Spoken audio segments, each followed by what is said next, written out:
Bienvenue sur la chaîne Le Fruit de la Vigne. Aujourd'hui, nous allons aborder une vidéo concernant le texte de l'apôtre Paul, situé dans la lettre de Galates, chapitre 5, verset 22.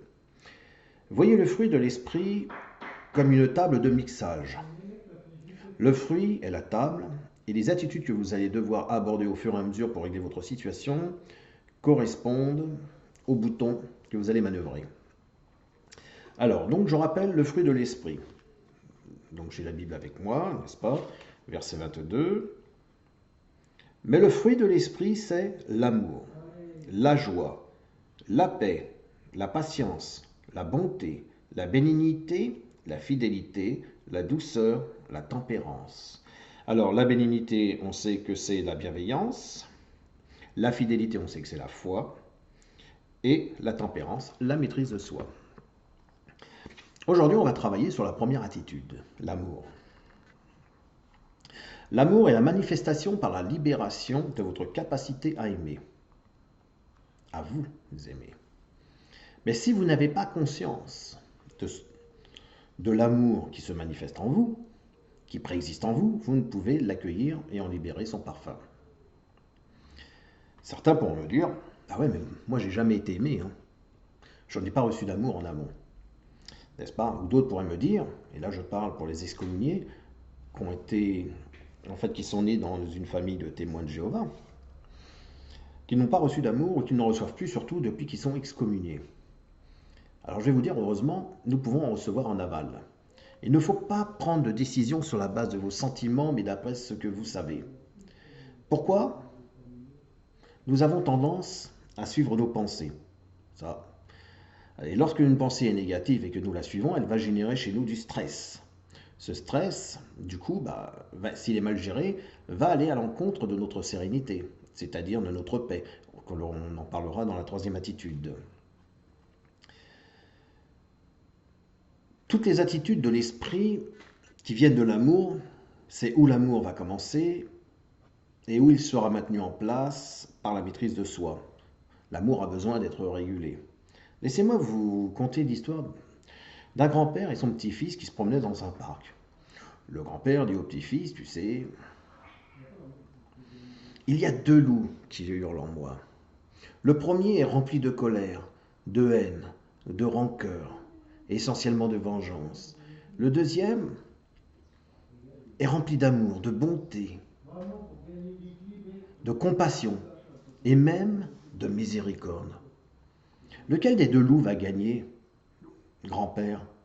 Demande le garçon.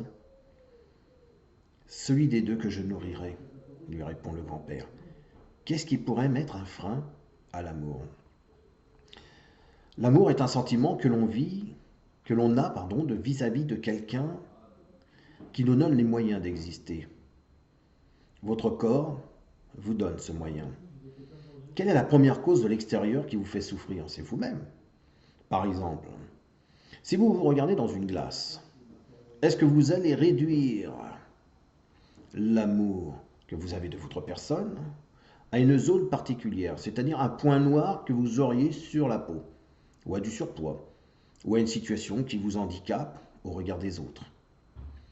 La recherche du bien n'est pas rationnelle, puisque si vous vous mettez à calculer, vous ne recherchez pas le bien, mais votre propre intérêt.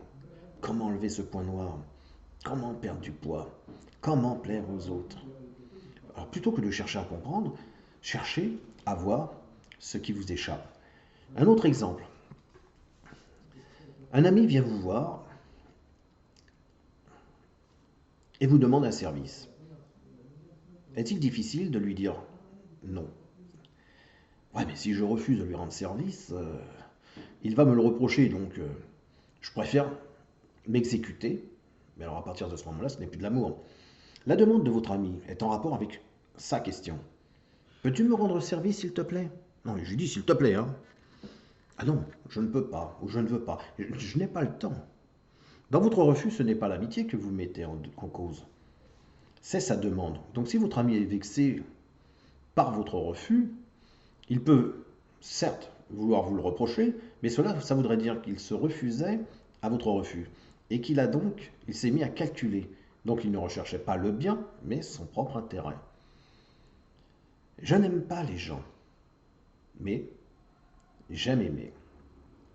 Parce que ce que je découvre en moi, c'est mon aptitude à aimer et d'abord à aimer mon amour. Est-ce que vous aimez votre amour qui se libère en vous? L'amour, c'est ce qui nous permet de trouver un bien chez nous-mêmes. La valeur réelle de quelqu'un, c'est son âme, qui imprime à sa vie son caractère et sa personnalité.